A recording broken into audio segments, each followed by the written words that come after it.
Muito bem, e o seu advogado não sou eu, não. Quem é o seu advogado é o doutor Irlan Mello, que já está aqui com a gente. Doutor, prazer ter você aqui, viu? Obrigado.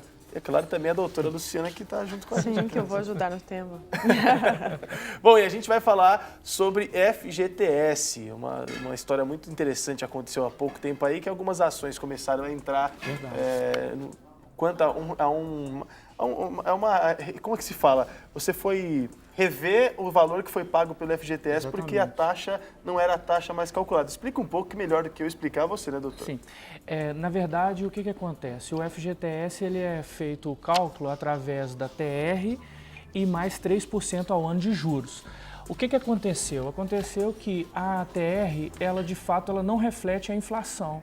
E aí, de repente, você começou a perceber que os valores que estavam sendo pagos são valores muito inferiores ao valor que deveria ter sido pago. Então, só para os telespectadores terem uma ideia, de 1999 até 2013, a diferença chegou em quase 90%.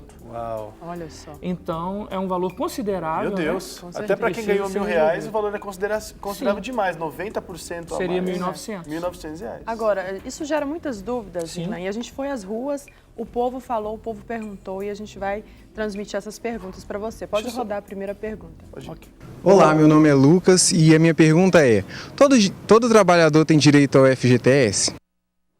Lucas, todo trabalhador que teve a sua carteira de trabalho assinada tem direito ao FGTS. Se por um acaso esse trabalhador ele está trabalhando sem carteira anotada, numa eventual ação trabalhista, ele consegue a anotação da sua carteira e também faz jus ao FGTS.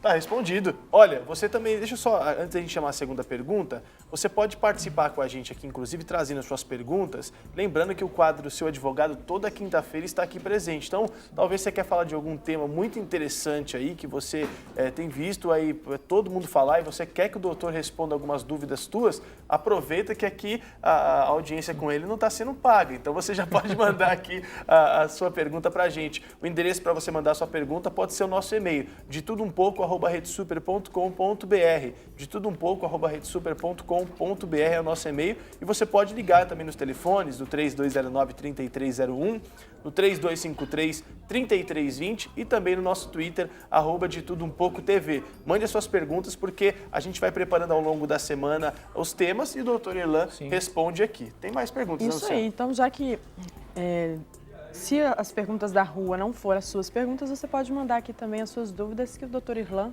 vai responder, né, com muita boa vontade. Mas a gente vai para a segunda pergunta, pode rodar.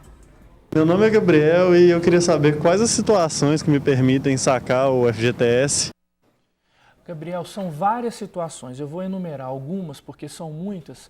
Então, na dispensa sem justa causa, no caso de falecimento do trabalhador para os herdeiros, no caso de doença grave, como por exemplo AIDS ou câncer, para aquisição da casa própria, tem várias situações onde você pode sacar o FGTS. E mesmo se você foi demitido com justa causa, se você ingressar na justiça e a justiça reverter essa justa causa, aí você também pode sacar o FGTS. Então são várias hipóteses, essas são as mais comuns, né? Mas, por exemplo, tem uma hipótese, por exemplo, no caso de desastres, no caso de maior de 70 anos.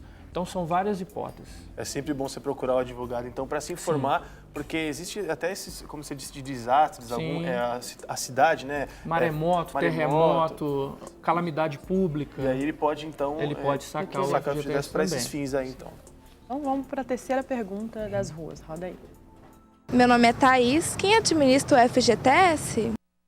Thaís, muito interessante essa pergunta pelo seguinte, a resposta é simples, é a Caixa Econômica Federal. Porém, seria interessante que a gente percebesse o seguinte, quando no final de cada mês a empresa ela retém o valor de 8% do salário e faz o depósito do Fundo de Garantia numa conta vinculada da Caixa Econômica Federal.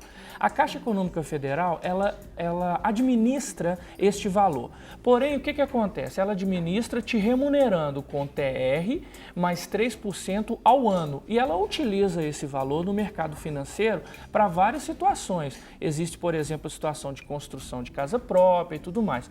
Porém, no caso da ação, é justamente essa circunstância que está sendo levado ao judiciário. Ou seja, será que apenas a TR mais 3% ao ano, ela remunera, ou seja, ela faz com que esse valor ele não fique depreciado em relação à atualização monetária?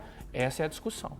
Então, para ficar claro, seu dinheiro não fica parado, ele fica rendendo, mas o rendimento fica bem aquém daquilo que poderia ser em outras taxas, Se certo, fosse, doutor? por exemplo, numa poupança, seria maior. Seria bem maior, Com diga-se de certeza. passagem, né? Vamos para a quarta pergunta, então, vamos lá. Meu nome é Lorena, eu gostaria de saber como é feita a atualização dos depósitos do FGTS. Lorena, olha, a atualização é feita pela TR, que é a taxa referencial fixada pelo governo federal, mais juros de 3% ao ano. Para vocês terem uma ideia, Maurício, Luciano, em 2013, essa TR rendeu 0,04%. Meu Deus. Enquanto um outro índice, por exemplo, o IPCA ou o INPC, rendeu acima de 6%. Absurdo. Então, só em um ano já dá uma diferença de praticamente 6%. Você imagina isso quando você ingressa com uma ação e revê tudo que você sacou. Desde 99 chega a quase 90%. Meu filho, não perde tempo, procura logo o seu advogado. E quantas pessoas deixam de ter acesso porque não tem, Não tem esse informação. conhecimento, né? Não tem informação. Exatamente. Vamos para a próxima pergunta, então. Meu nome é David e eu gostaria de saber se o ajuste do FGTS reflete a inflação.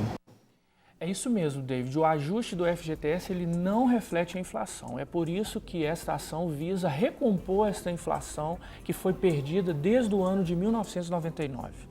Ou seja, para ficar bem claro, a inflação é sempre muito maior do que aquilo que foi reajustado. Do que a TR. Do que a TR, do que foi reajustado no FGTS. Exatamente. O que a gente não pode achar como normalidade. Por isso que o Supremo Tribunal Federal já tem colocado algumas ações favoráveis aí aos clientes, né? Sim. Maurício, é interessante, o telespectador também, o Supremo Tribunal Federal discutindo sobre ou decidindo sobre uma ação relativo a precatórios, ele entendeu que a TR não é índice de atualização monetária. Então ele já entendeu isso num caso análogo. Eu até tinha uma expectativa que na primeira instância dificilmente a gente teria êxito, Sim. mas já existem decisões favoráveis de primeira instância, inclusive na Justiça Mineira, dando ganho de causa ao trabalhador por conta dessa circunstância. Ou seja, tirando a TR como índice de atualização e acrescentando o IPCA ou o INPC. Se já existe a jurisprudência do Supremo, para que ficar brigando até chegar lá? Sim. Bom, próxima pergunta.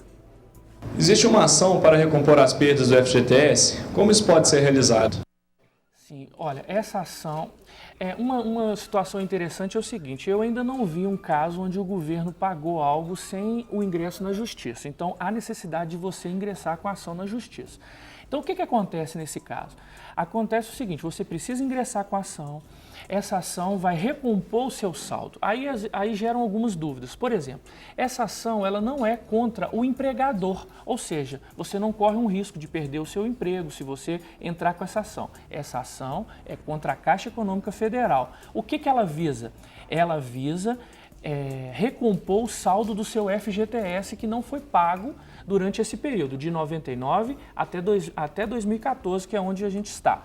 Agora, se você saiu do emprego, mesmo assim você pode entrar com a ação. Se você se aposentou, pode entrar com a ação também. Se, por um acaso, o titular da conta faleceu, os herdeiros também têm direito de entrar com essa ação. A vantagem, se é que existe uma vantagem nesse caso, é que a prescrição é trintenária, ou seja, tem 30 anos para entrar com a ação a partir de 1999. Mas não espera dar os 30 anos não, tá? Por favor, Por entra favor. com a ação. Quanto antes melhor, não é? Meu nome é Ana Luísa e eu queria saber quais os documentos necessários para entrar com o novo cálculo do FGTS. Ana Luísa, olha, o mais importante é você ter um documento chamado extrato analítico. Esse extrato analítico, a princípio, a Caixa Econômica Federal estava fornecendo, porém, a partir de um mês atrás, 2 meses atrás, somente através da internet. Você entra no site da Caixa, faz o seu cadastro, faz a solicitação e eles enviam para você o extrato analítico. Além do extrato analítico, você vai precisar também identidade, CPF, um comprovante de endereço, no caso de aposentado, a carta de concessão do benefício e também a cópia da sua carteira de trabalho com os empregadores onde você trabalhou durante o período de 99 até a presente data. Só para deixar reforçado, em quais situações A pessoa pode calcular novamente esse novo cálculo, né? Pedir esse novo cálculo do FGTS. Luciana, muito interessante essa pergunta pelo seguinte, em todas as situações que você teve conta depositada, ou seja, você teve uma conta do Fundo de Garantia de 1999 para frente, em qualquer circunstância você tem direito ao reajuste. Porém, em alguns casos o valor é muito pequeno, vamos imaginar que a pessoa trabalhou de 99 a hoje apenas 4 meses de carteira assinada, então o reajuste vai dar 20, 30 reais, um exemplo assim. Ou aposentou. Ou aposentou, mas no caso, por exemplo, do aposentado, se ele aposentou depois de 99, com certeza ele sacou o Fundo de Garantia e pode ser que seja um valor considerável, então vale a pena. Existe uma fórmula para você fazer esse cálculo, tem que ser um profissional especializado, uma pessoa que milita na área, ele vai fazer o cálculo e aí, em cima desse cálculo, você sabe quanto é que você teria direito de receber. Sim. A partir desse momento, você ingressa com a ação. Qual seria esse profissional, para quem quiser procurar? Sim.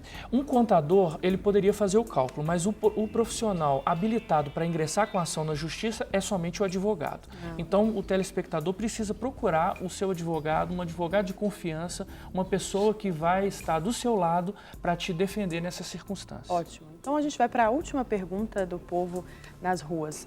Pode rodar a pergunta. Meu nome é Marisa e eu queria saber se eu posso perder meu emprego sem entrar com a ação de novo cálculo de FGTS.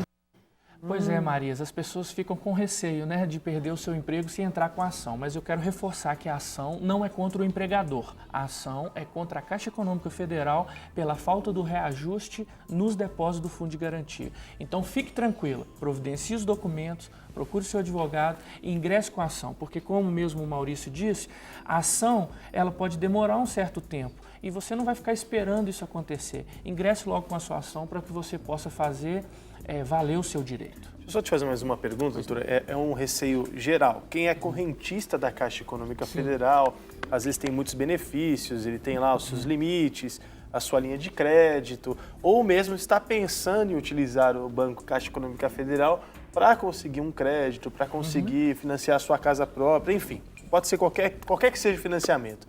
Isso não implica em qualquer retaliação.